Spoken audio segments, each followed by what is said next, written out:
Cancer healer centre, a new beginning. लोकसभेनंतर राज्यसभेत सुद्धा वक्फ सुधारणा विधेयक मंजूर। वक्फ सुधारणा विधेयक आता राष्ट्रपतींकडे पाठवलं जाणार। वक्फ विधेयकावर बोलताना संजय राऊतांनी रंग बदलले। प्रफुल्ल पटेल यांच्यावर टीका, तर बाप बदलणारे लोक मला रंग बदलतायत असं म्हणतात संजय राऊतांचं उत्तर। प्रत्येकाच्या प्रतिष्ठेला प्राधान्य देण्यासाठी वचनबद्ध, कायदे पारदर्शकता वाढवतील आणि लोकांच्या हक्कांचं संरक्षण होईल। वक्फ सुधारणा विधेयकाच्या मंजुरीनंतर मोदींची पहिली प्रतिक्रिया। वक्फ सुधारणा विधेयकाच्या मतदानावेळी शरद पवार गैरहजर। शरद पवार आज मुंबईहून दिल्लीसाठी रवाना होणार असल्याची माहिती। मणिपूरमध्ये राष्ट्रपती राजवट लावण्याचा प्रस्ताव राज्यसभेत मंजूर। मणिपूरच्या मुद्द्यावर विरोधी पक्षांनी राजकारण करू नये, गृहमंत्री अमित शहा यांचं विरोधी पक्षांना आवाहन। उच्चस्तरीय समितीच्या निर्णयानंतर एखादी फाईल पुन्हा अर्थ खात्यात अडकून पडणं चुकीचं। अर्थ खात्यानं केवळ आर्थिक बाबींची पडताळणी करावी, मुख्यमंत्री फडणवीसांचे निर्देश। ठाकरे गटाचं मुंबई, पुणे, नाशिक, संभाजीनगर पालिकेवर विशेष लक्ष। पालिकेच्या कारभारावर लक्ष ठेवण्यासाठी नेत्यांवर जबाबदारी दिली जाणार। प्रत्येक विभागासाठी नेता आणि उपनेता निवडणार, सूत्रांची माहिती। चंद्रपुरात विजय वडेट्टीवार आणि आशिष शेलार यांची भेट, तर शेलार वडेट्टीवारांमध्ये राजकीय चर्चा झाल्याची सूत्रांची माहिती। शेलार, वडेट्टीवार आणि बंटी भांगडिया यांचा एकाच गाडीतनं प्रवास।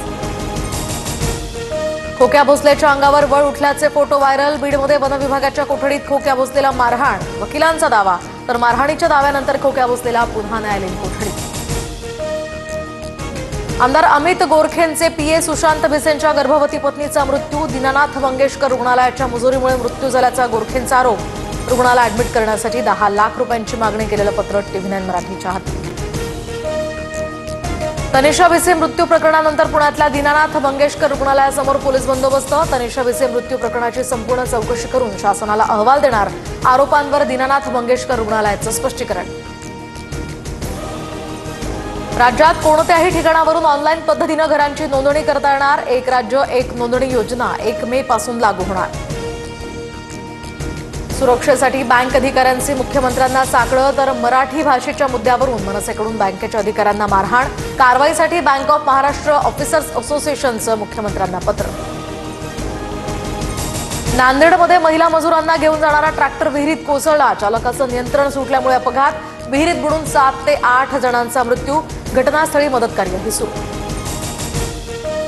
अभिनेता मनोज कुमार यांचं वयाच्या 87व्या वर्षी निधन। कोकिलाबेन रुग्णालयामध्ये मनोज कुमार यांनी घेतला अखेरचा श्वास। मराठी हास्य कलाकार सागर कारंडेची सायबर गुन्हेगारांकडून 61 लाखांची फसवणूक। इंस्टाग्रामवरील लाईकच्या बदल्यात 150 रुपयांचं आमिष दाखवलं। 3 अज्ञातांविरोधात गुन्हा दाखल। म्हाडाच्या पत्राचाळमधील 663 घरांसाठी आज सोडत, तर 7 एप्रिलपासून घराचा ताबा पत्र देण्यास सुरुवात। कोर्टाच्या आदेशानंतर 3 महिने उलटून सुद्धा डोंबिवलीतील 65 बेकायदा इमारतींवर कारवाई नाहीच। 7 दिवसात कारवाई न झाल्यास संबंधितांविरुद्ध याचिका दाखल करणार, याचिकाकर्ते संदीप पाटलांची माहिती।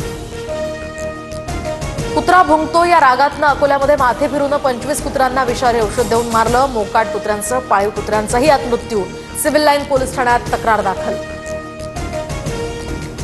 पंतप्रधान मोदी 2 दिवस थायलंड दौऱ्यावर, तर मोदी आज बिमस्टेक परिषदेत सहभागी होणार। परिषदेनंतर मोदी बांगलादेशच्या अंतरिम सरकारचे प्रमुख युनुस खान यांनाही भेटण्याची शक्यता।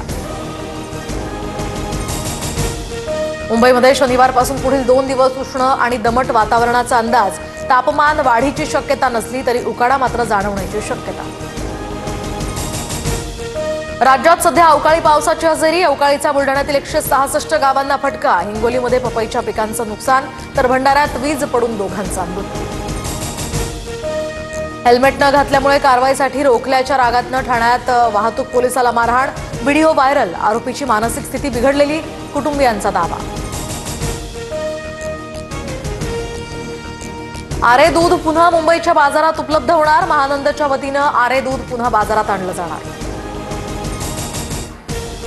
इडन गार्डन्सवर हैदराबादच्या फलंदाजीला सुरंग। कोलकाताचा 80 धावांनी मोठा विजय। हैदराबादच्या पराभवाची ही हॅट्रिक, तर कोलकाताचं दमदार कमबॅक।